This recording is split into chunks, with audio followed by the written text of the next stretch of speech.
Welcome to Deep Look, Ultiworld's weekly radio show about the current state of Ultimate. I'm the host and the editor of Ultiworld, Charlie Eisenhood. Joining me, Ultiworld's senior editor, Keith Rayner. And it is Thursday, December 1st. Keith, it's December.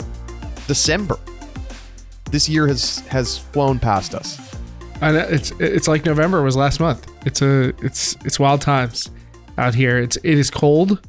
Yes. And Ultimate is in its winter slumber.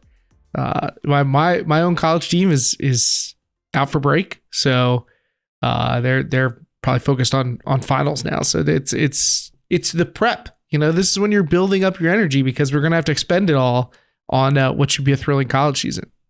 Cannot wait. I also have a little news to share. High school national invite is announced for 2023, Keith.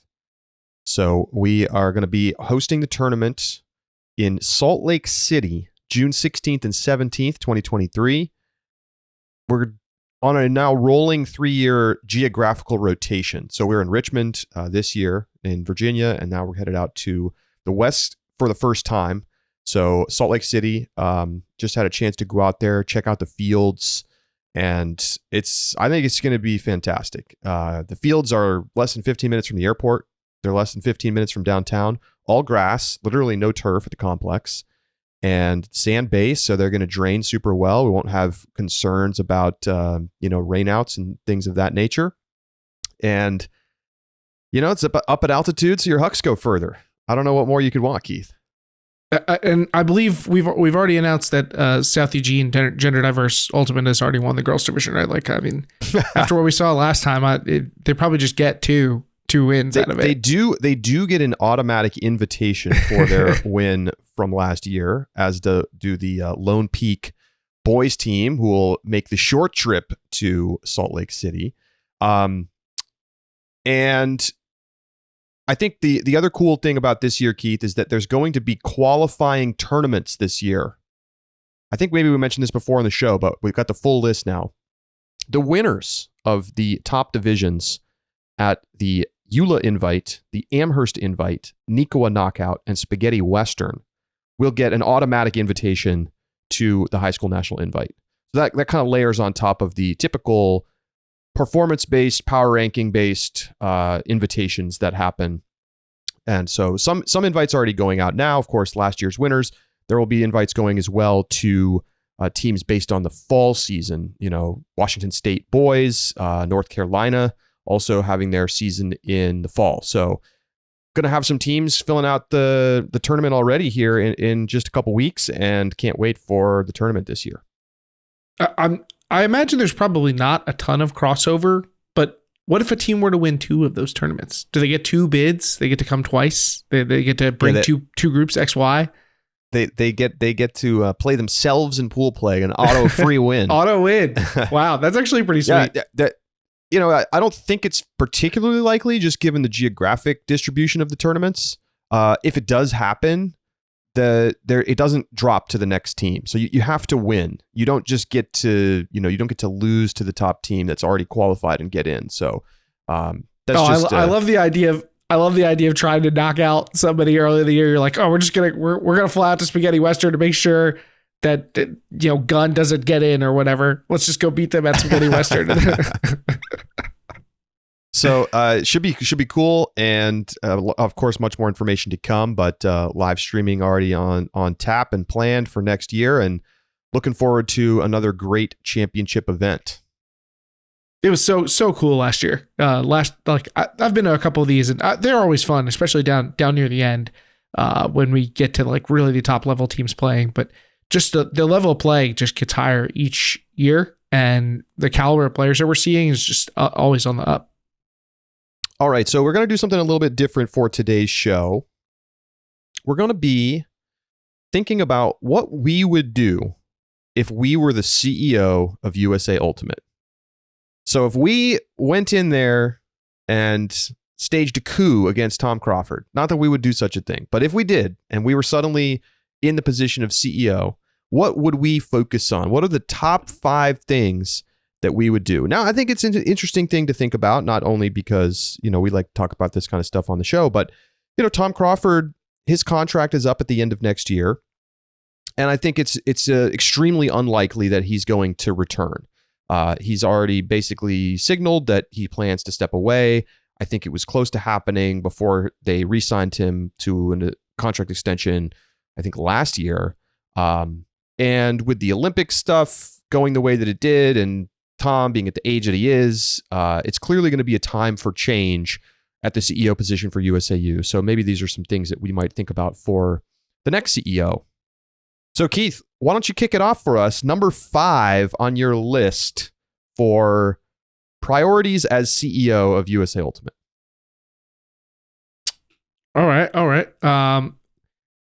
Okay, my first priority, excessive ground checks will get you exiled from the community. There's immediate ejection. This top line.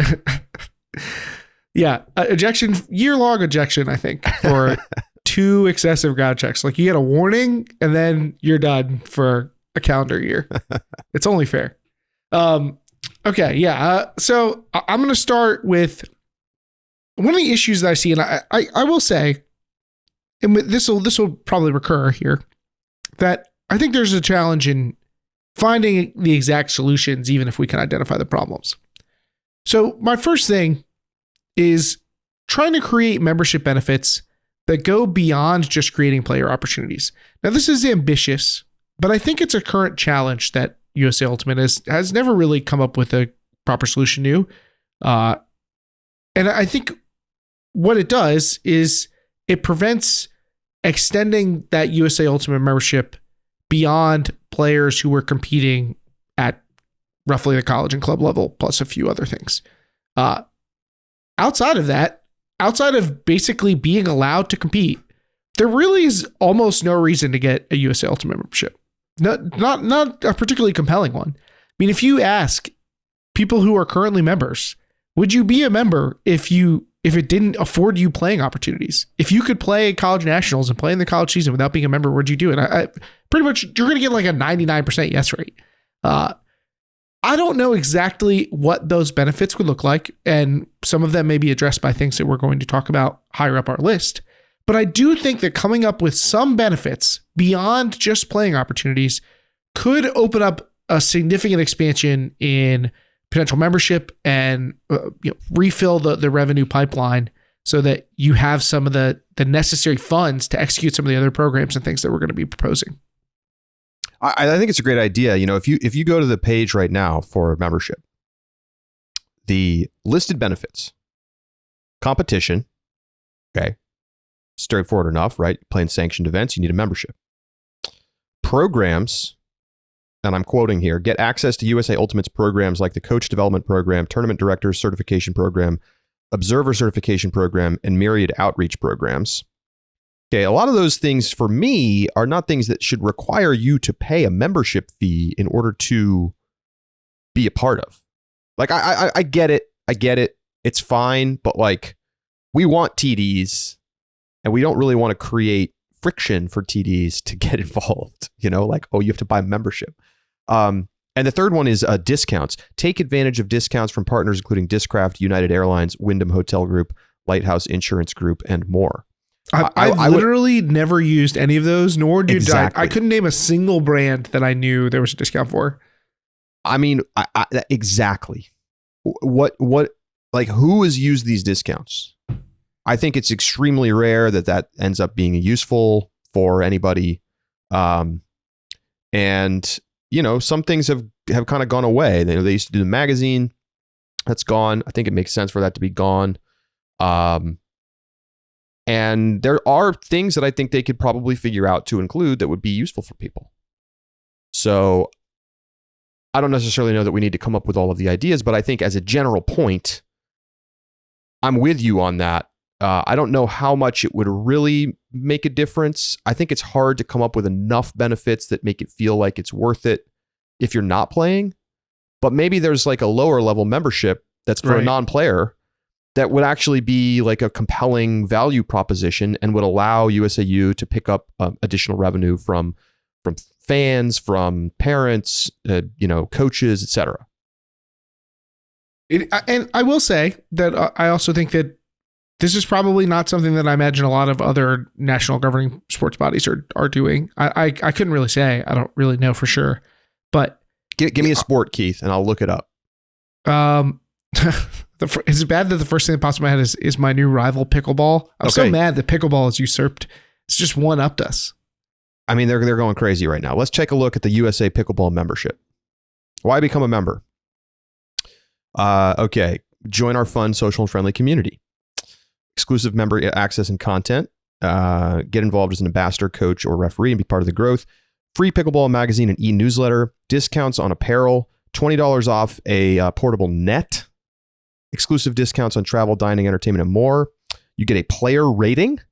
Participate in sanctioned tournaments and get athlete medical coverage at all sanctioned events that you play in. And then they have like a bunch of sort of new members get a free 3-pack of balls.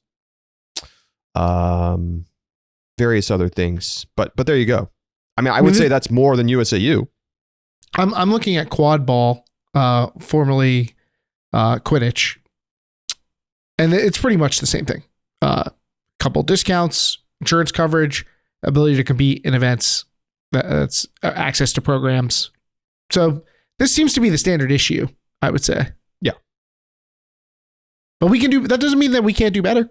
The PDGA for disc golf offers a set of free access to certain disc golf network live streaming content.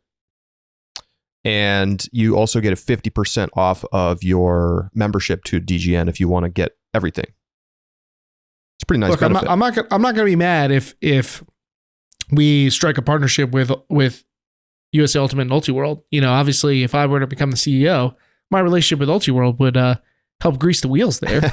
And now all of a sudden, you have a content library that you're getting access to. I don't want to be in the content management business as USA Ultimate. It's not going to be something that I feel like is a core strength of our organization. But partnering with somebody who does in order to make that a benefit, that's something that we could give to people even if they're not playing and still get benefits from. All right, my number 5 is make fandom more fun. Now, this is the broad priority, and let's get into the nitty-gritty. There's a lot of things that make being a fan of Ultimate, particularly USA Ultimate-based competition, pretty frustrating.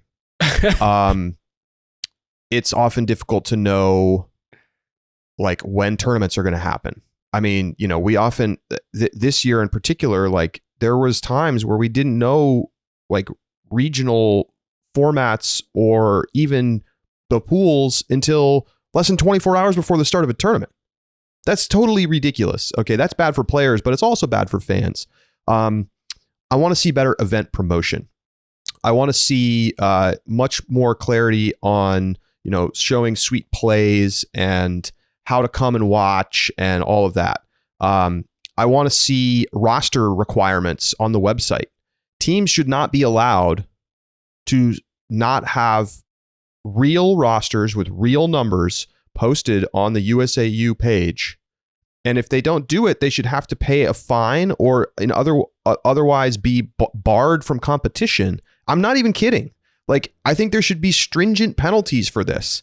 It is not that hard for a team to list the players on the team and the numbers on their jerseys on the website. It's just not hard. And I think there should be significant penalties if they don't do it. This is just like simple stuff. But, the other big thing, of course, is like the media deals. A lot of people are complaining about the ESPN contract and just the ability to be able to watch the biggest games. I think a restructuring there is already kind of being discussed and considered. But, you know, regardless of the going forward, you know, I think USA Ultimate needs to recognize that people don't have, particularly the demographic of those who want to watch Ultimate Frisbee, people don't have cable packages anymore that include ESPN. And I think you want to find a way for people to be able to watch those big games live without having to pay $80 a month for a cable package. Charlie, you and I, the World Cup's going on right now, right? Sure if you is. wanted to know what was going on in World Cup today, what would you do if you wanted to go look up the scores of the games that have happened? I would probably just type World Cup into Google. Okay. I'm curious because like that's the best way to find a tournament right now is to just Google the name of the tournament and USA Ultimate. As somebody who looks that up, it's way faster than actually going into USA Ultimate's website to figure it out. And like if I want to know the score of an NBA game, I don't like Google Hawks Pacers score. I go to one of the many sites where I can find such information and look at all the scores together quickly and easily. It's like this is the kind of thing where there's high friction in being a fan. It is difficult to find the results of events. And all that stuff decreases what I think is one of the biggest parts of fandom, which is there being a conversation and community around being a fan. That because there's not a lot of, content being put out by USA Ultimate on social media or easily accessed scores. Like it is difficult to be a fan and thus difficult to engage with other fans. Like building a community around fandom is one of the things I think that social media has actually enabled in a way. Like I talk at length about social media and how it's poisonous sometimes to society, but it does enable fandom in a great way. And that has been such a fun part of my sports experience now is engaging with other fans, having conversations around results. And yeah, Ultiworld does a lot to try and provide that for our community. The Discord was so awesome during the World Games. So shameless plug, obviously. But having USA Ultimate find ways to enhance and decrease that friction enhance this experience and decrease the friction is a great way to help build up fandom. Yeah, and I think another one for me, make the tournament experience for fans better. This really only goes for top tier tournaments like college and club nationals. I think there have been some efforts made here, but there can be more. There can be more done. There's so much low hanging fruit. Like, how about having live music near Tournament Central? How about having more vendors to make it like a fun experience to hang out at the tournament? How about having a giant video board that shows the stream that's happening right then so that you can, have a beer and a meal and sit and watch the game at the Tournament Central while there's live music being played? Like, make it fun. Right now, it feels like you just go to a set of soccer fields and there's a food truck. And that's the extent of it. There's not a beer tent. There's not like, there's been so little effort put into making that experience fun. And like even WIFDIF tournaments blow USAU tournaments out of the water on this front. And there's no reason it needs to be like that. That part's tricky because it's like, there's a chicken and egg kind of thing. Do you spend a bunch of money and expend a bunch of energy building a fan experience that no fans come to? But that's also how do you get fans to come if there's no fan experience? That's also a player experience thing. It's like, make the tournament fun. I don't think I'm not calling for them to spend tens of thousands of dollars on new stuff. Like if you set up a beer tent, you're going to make a lot of money selling beer. Like that's a revenue positive choice that's also good for fans and players. Oh, shame. I feel like shame is it's really going to shoot them in the foot. I don't know if we're going to see a competitive shame team again if there's a beer garden nationals. All right, number 4. I'll continue and then we'll come back to you. So we'll do snake, Keith. Okay. Number 4, make coaching easier. So here's some of the things that I have in this category. First of all, do as much as possible to make actually becoming a coach as frictionless as possible. Now, there are requirements, right? You need to have people know the basics of what coaching means, the ethics of coaching. You're going to have some kind of course that you take online, and you can't just let people run willy-nilly and just become a coach with no oversight whatsoever. I think it's a good thing to have those kinds of structures in place, but try to find ways to minimize or maybe make the cost of that zero. Certainly create incentives for specific needs areas for people to become coach. So like if you want more D3 women's coaches, make sure that it's really easy for those folks who are going to coach a D3 women's team to become a coach. But I think even more important than that is you need to create resources that allow coaches to not be intimidated, like potential coaches to not be intimidated by the process. So you got a USA Ultimate app already on your phone, right? They got the app, build a part of the app that is, maybe it's for members only. I would be cool with that. And it's a coaching programs, drills, concepts, and like essentially a full lesson plan for someone who wants to coach. Maybe you go in and the first thing it says is, what age are you coaching? 5 to 7, 8 to 12, 13 to 16, whatever. You click that, and then it says, are you coaching a camp, a middle school team, whatever. You have all these choices you go through, and it's like, here's a proposed 12-week coaching program. Here's what you do week 1. Here's a list of drills. Here's some other options. And you have all of these things in this app. And then it makes it really easy for somebody to go to practice. Let's say they're the father of a middle schooler. They don't know Ultimate themselves, but they want to coach, like they want to coach a little league team. You go in there, they got the phone, they say, okay, we're going to do this drill. And they get out there and the kids running around and having a good time. That's what we need more of. We need to focus less on, how do we have elite coaches at the elite levels and all, 6 coaches at this team and all of the elite players being our coaches. We need to focus on amateur coaching to become a much bigger part of what we do. I wish that I could say that I have like a more intimate knowledge of this given my career coaching. But I've been so plugged into Ultimate for so long that like the experience of somebody who's not as familiar with the game and not as plugged into the community feels so far removed from my own. Like if I wanted to go find somewhere to coach, I know enough people to figure it out now.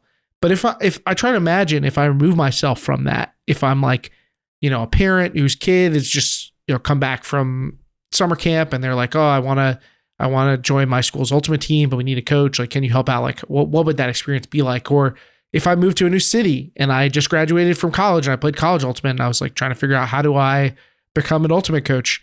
I'd probably try and contact a local disc org and hopefully they would be able to get me to USAU Ultimate resources. But like, could that process be made easier? I've actually heard pretty good reviews about the USA Ultimate app, despite the fact that I don't use it myself. Maybe I should be using it more often. I can literally see it right now on my phone, but I imagine it's barely been opened. So maybe there are better ways to make. Sometimes USA Ultimate has the content, but doesn't have a way to like get it into people's hands or make people aware that it exists. And an app should be a great way to do that. But like, how do we make it so it's obvious how people can go ahead and figure that out? These things can be challenging, especially if you're not as familiar with Ultimate and its community. But we do definitely want to make it easy and not scary. This one of the challenges that Ultimate has to overcome when trying to engage new people like coaches or players is a lack of familiarity. Like if you wanted to become a baseball coach, like you mentioned, most people already kind of have a basic idea of how baseball works. So like, even if you had very little understanding of the inner workings of coaching baseball, you could get some kids through a game because the general gist of it. And that may not feel like it's as achievable for parents who are trying to become Ultimate coaches or teachers who want to be Ultimate coaches or something like that. They feel like they have to do a little bit of research. Like, how do you cross that barrier to get people into it? That's a challenge that Ultimate has to overcome that other sports may not do, but it doesn't remove that barrier for us. Yeah, just one other little point here. I think it's easy to say things like, well, we should grow youth Ultimate. Of course, but how do we do that? Right. To me, focusing on making coaching easier is a tangible step that we can take towards getting more youth Ultimate happening. Right. We need people to coach youth teams. They're not just going to spontaneously arise and coach themselves. So let's focus on making it easy for people to coach. And then, hopefully that leads to people saying, hey, like I want to coach my elementary school camp after, 3:00 on Tuesdays. Like we'll do a little thing, but you need to be able to have that be run by people who are not already tapped into the community in a major way. Cause it's asking too much of too few. Imagine like centralized, like coaching board where you could go in and, go to your state and then drill down to your zip code or whatever and shows you where people are looking for coaches. Or if you're a team looking for a coach, you can go in and add yourself to that database so that people who might want to coach can find you, or you can find people who potentially want to coach. Maybe people are able to put themselves on there and say, hey, I'm interested in coaching, but I don't know where to coach. Here's my experience level or whatnot. Those types of things can help connect people so that you can figure out how to get those coaches in the door too. It's not easy, that's for sure, but it is doable to find new ways. I also think coaching community would be helpful. This is something that I've long thought I've worked on before with other coaches, trying to create like a community of coaches so the coaches can talk to each other and share ideas and feel supported and learn from one another. I think that is sorely lacking within Ultimate. All right, Keith, your number 4? My number 4, speaking of, there's so much crossover with all these things because they're big ideas. My number 4 is improve communications and transparency to foster greater trust and engagement with the community. You're never going to be the good guy as US Ultimate, I don't think, especially with kids, with like the college kids or whatnot and on Twitter. That can't be the goal. But I think we can all admit that there's been some challenges for USA Ultimate as far as communicating and being transparent so that everybody is on the same page.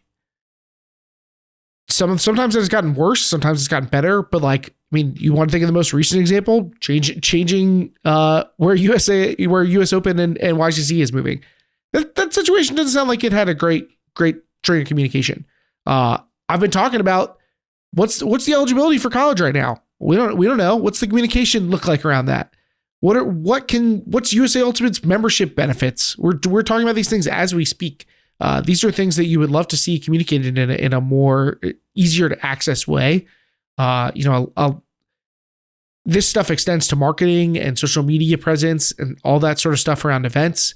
But I definitely think this is an area in which this is one of the ones that it feels like is very achievable. Like we don't have to reach very far to find ways to enhance this. Like more effective communication tools are available to USA Ultimate now to bridge that gap with the community and feel more aligned and less adversarial, which sometimes that relationship crops up in a bad way.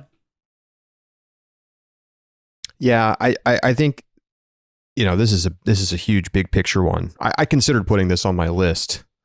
I think this is another chance for you to plug meeting notes. Yeah, they actually updated and posted board meeting minutes. Oh, so it's a good chance for you to give them a high five for that. Plaudits for getting those posted. Now they're a little scarce, a lot of them, but I also don't think, they haven't had an in-person meeting for like 2 or 3 years until like 3 weeks ago. So, everything's on Zoom. At least they got it done. So kudos to them. I think sometimes I get the feeling that everybody at USA Ultimate is kind of in a defensive stance against people online. And so, like, let's remember back to this one. Let's just go back to, it was 2022 College Winter Nationals and the series. Now, you remember what happened here? They had set a rule deep obscured in the guidelines that the roster that you set for conferences was going to be your roster for the entire series. So you weren't allowed to then make a different roster for regionals or for nationals. Now, remember, this was this weird year. There wasn't really a season. It was just like everybody went to conferences, and then a lot of teams added players for regionals because they were graduated people who were coming back just to play at regionals, because it was like this chance for people who'd already graduated to play with their college team if their colleges allowed that to happen. And teams, fairly so, didn't realize that there was this, lack of that they needed to set the whole roster for conferences. And I actually started emailing teams and being like, hey, we saw that, so-and-so on your roster was not listed at sectionals. Like, did you know that, you have to have it this way in order for them to be able to play at regionals? And they were like, what are you talking about? And so this ended up getting resolved. USA Ultimate allowed teams to make a change but they were so defensive about it. They were like, oh, read the guidelines. But the problem is USA Ultimate will do things that are not in their own guidelines sometimes. And then they expect everybody to understand. I don't understand why there isn't a little bit more grace given to everyone in these kinds of situations. You know, it's one thing if you've been really, really clear about the rules, but in this case, it truly was not super clear. And this is just one example of any number of things that you could pick out. But why are you creating like this animosity intentionally rather than being like, hey, you know, like we're all trying to be in this together? I mean, I understand USA Ultimate takes a lot of grief, much of it undeserved, online. Yeah, and that's got to be extremely frustrating. Yes, of course. That's got to be extremely frustrating. But they just have to know that people are going to say dumb, annoying stuff on Twitter. And they just have to let it go.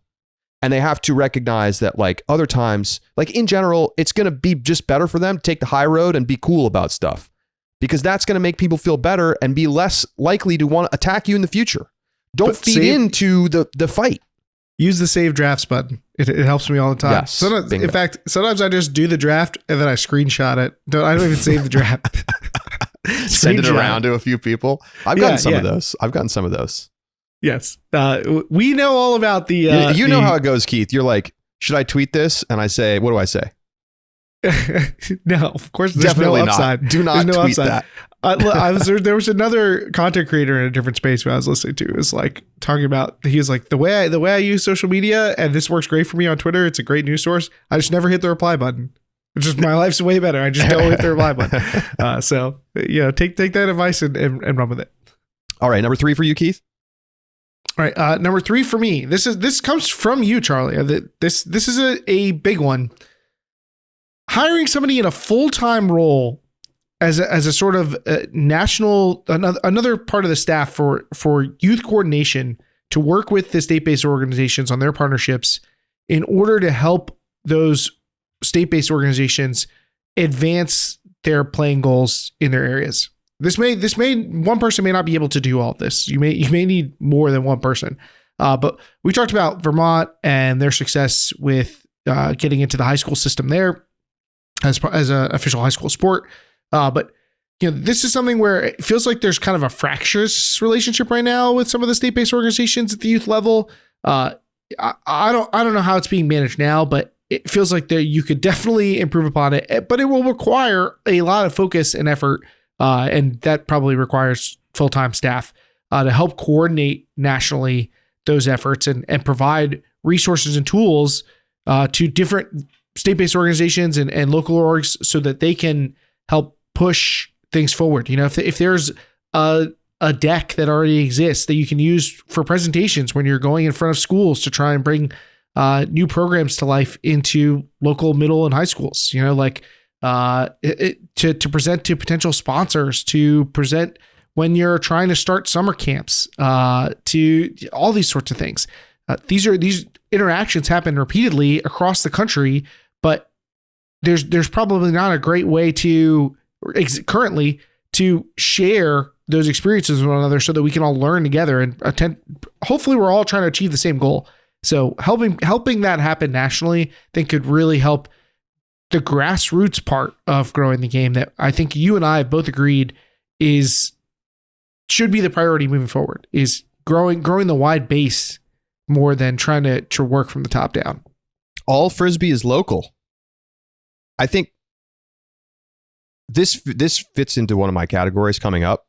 So I'm just going to save my thoughts until we get there. But I think this is an excellent tactical move to solve a bigger issue.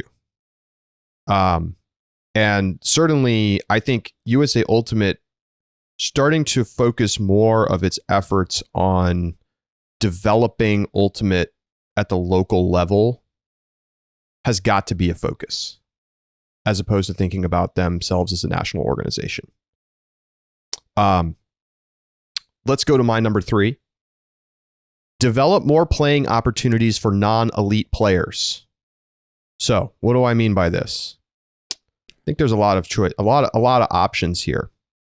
probably number one on my list is changing the focus of youth ultimate outside of the school season. So really like youth club in the summer and fall. That has got to change. Everything being focused on YCC is not a positive solution for developing youth competition. When you have in some cities hundreds of kids trying out for YCC and only 15% of those players making a YCC team, what do the rest of them have to do? There's nothing. This is not self-organizing right now. So I would like to see USA Ultimate creating either some kind of qualification series type thing that they have for other club divisions.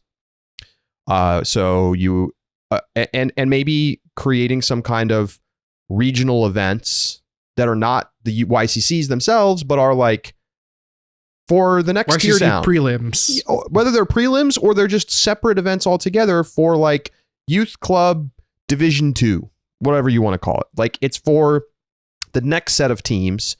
And, you know, you're probably not going to have the same kind of participation that you would in YCCs because there are some communities that really can only support one to 2 to 3 YCC teams. And that pretty much captures all of the youth that would want to play.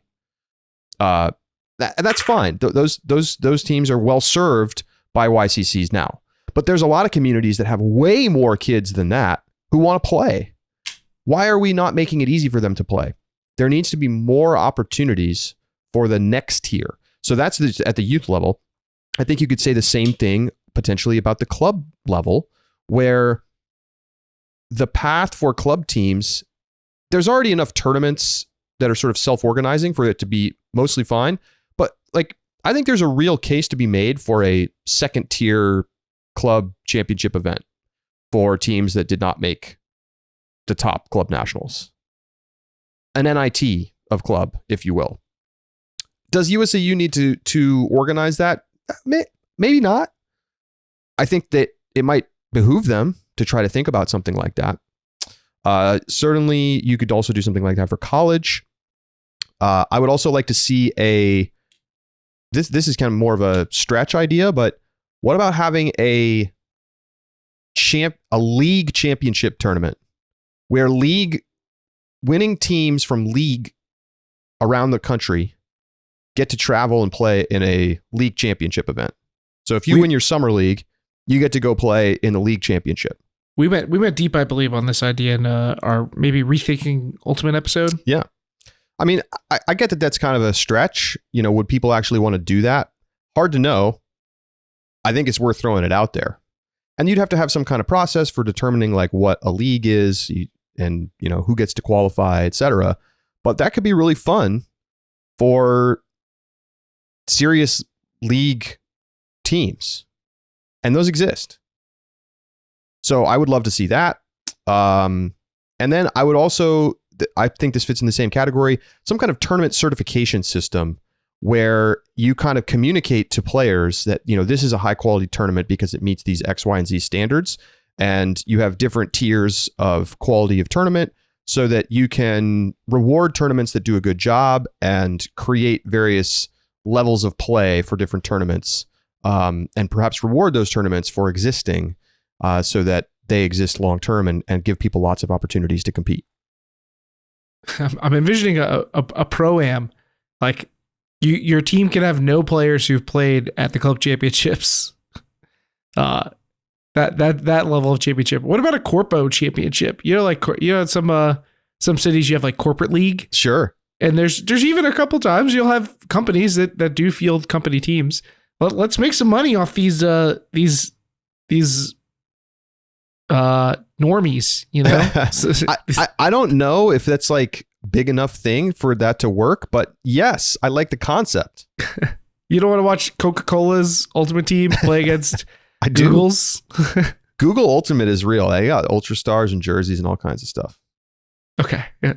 But I do, but yeah, we could try that. But yes, I'm with you on this. I think that this actually extends back to the making membership beneficial beyond playing opportunities in some ways. It is a playing opportunity, but it does reach beyond that like elite competitive group so that there's more to play for than just if you're not one of the best players. Like it's either sometimes it feels like either you're one of the best players or on one of the best teams, or you're hanging out with your friends, and like there basically is no in between.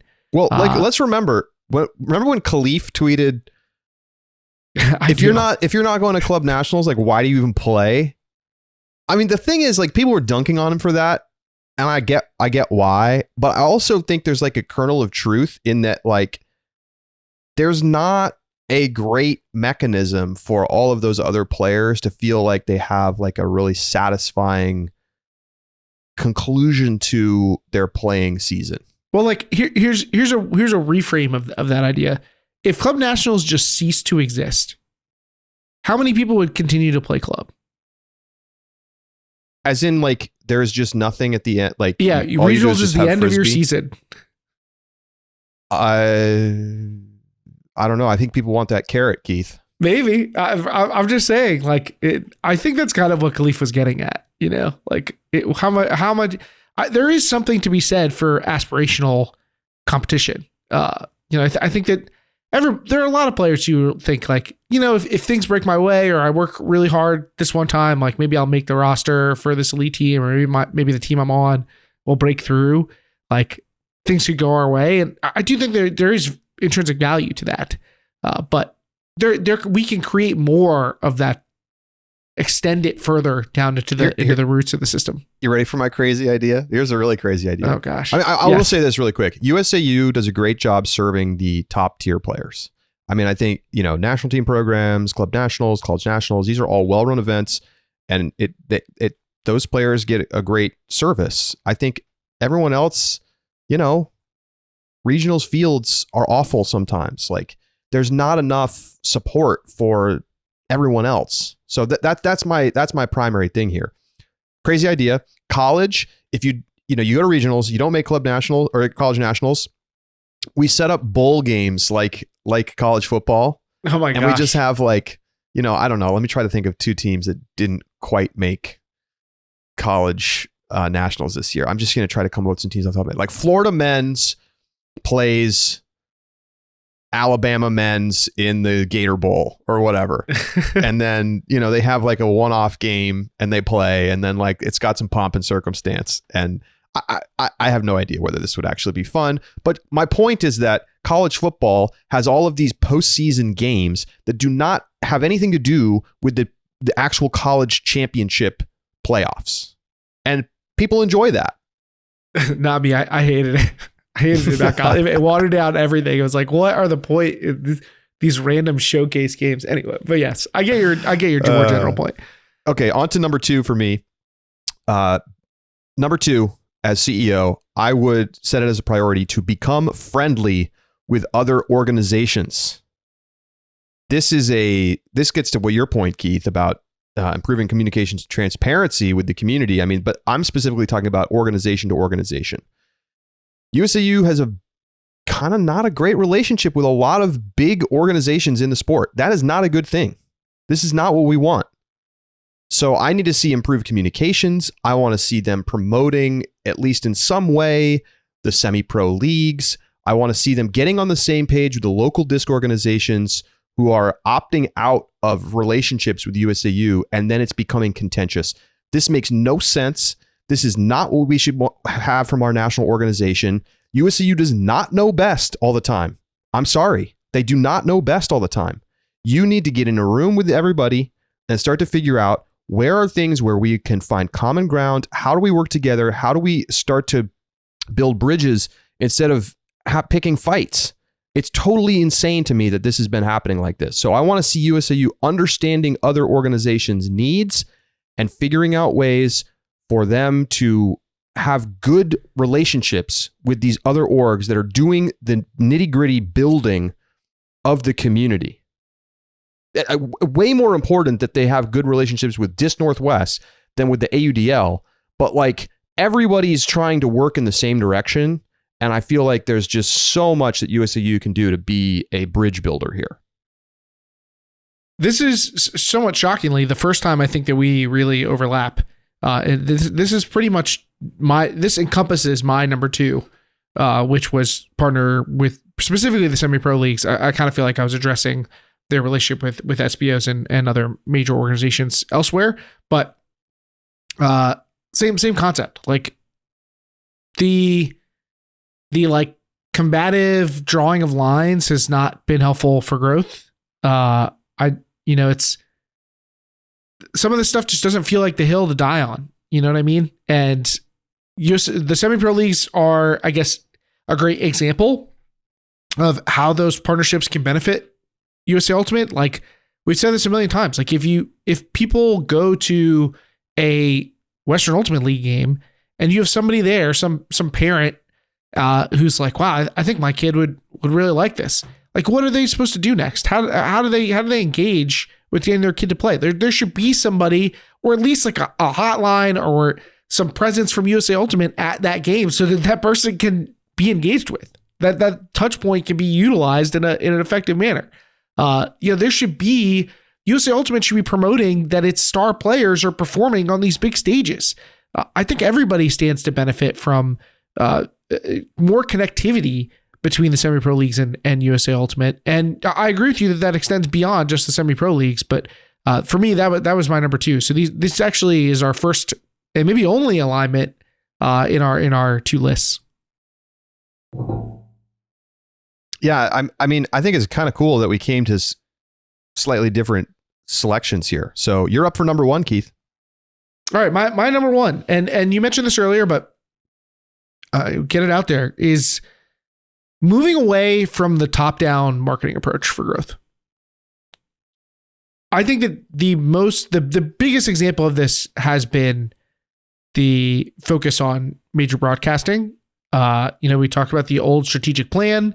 Growth of the sport through high visibility was at the top, and it feels like it really competes with investing resources in a ground up grassroots approach.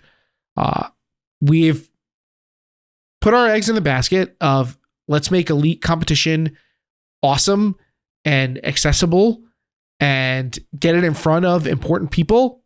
And I'm not saying that has no merit, that idea. Yeah, I get the idea, right? Get people excited about the best that they can be, grow it through showing people the top level of Ultimate, the highest level product, the most entertaining thing, and probably most importantly, get it in front of potential investors who can bring money into the sport to help us and do all the other things. By having a great top level product, that's something that sponsors can latch onto, that we can bring money into, that we can create partnerships around. I get that, but it doesn't feel like it's working, right? No Olympics. ESPN is not driving a wave of new memberships to the sport. I think we got to move away from this and having our focus be on trying to make the top level of play extremely high level and extremely visible is not been effective for us. And I think that it's time to rethink how that part is going to work. And especially the fact that we're spending an undescribed amount of money on this effort. Like, we know that money is going into media partnerships. That money could be used in a different way, and we could have a community accessible video option. Again, plug for Ultiworld. But something where, obviously we want people to be able to see Ultimate. We talked about being a better fan and how that's fun. But I think we have to give up on the idea that people are just going to see Ultimate on television or streaming and want to be a part of it because of that. I just think we have to give up on that now. Yeah, I mean, we've done it for 10 years or something, and it's not moving the needle in any way. It's just not. I always say this, like, imagine the time when you're surfing TV and you go to ESPN2 and you see some random sport, like there's like slippery stairs or something. I was watching one time. Really you seen that one? Gonna mention slippery stairs. Slippery stairs. We watched I'm it like, during wow, ESPN look at this Ocho. crazy slippery stairs thing. I was like, wow, this is funny for like 2 minutes. But I would never participate, nor would I ever attend the slippery stairs. Exactly. Event. And I know that, like, but people are going to say, but you can't compare Ultimate to slippery stairs. But yes, you can. Like, for a lot of people, Ultimate Frisbee is going to look like slippery stairs. It's going to look like a goofy thing that they would never do.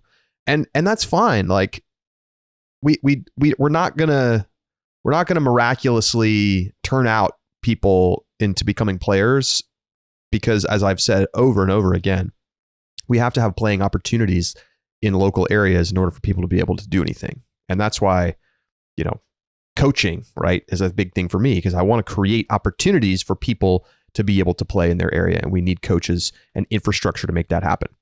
So I'm with you, Keith. Number 1, full technology overhaul. This is my number 1 priority over growing Youth Ultimate, over coaches, over you name it, everything. This is number 1.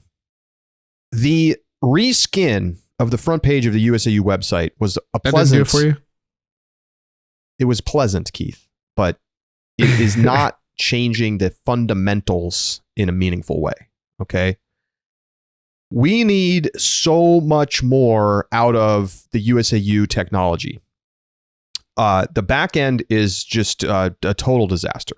And I hear that they're working on this, which is good. So I have some suggestions as CEO of things that we need to actually do. Number 1, we need to make it easy to use the tournament manager system. We want people to want to use it. We do not want people to say, I'll just make a Google Doc and fill in the scores later because it's such a pain in the ass to build it in USAU. This is happening regularly right now in today's world. Okay, that's number 1. Number 2, you need the tournament listings to be more useful. I can't go to the tournament page and have Wodach University. I don't know why Wodach. There's literally practices on this. There. Is what I'm saying. Like random practices that are listed from January 1st to December 31st for Podunk Town team is the top thing on the page. Okay, I'm not saying those people shouldn't be able to list their thing. Go for it. Great.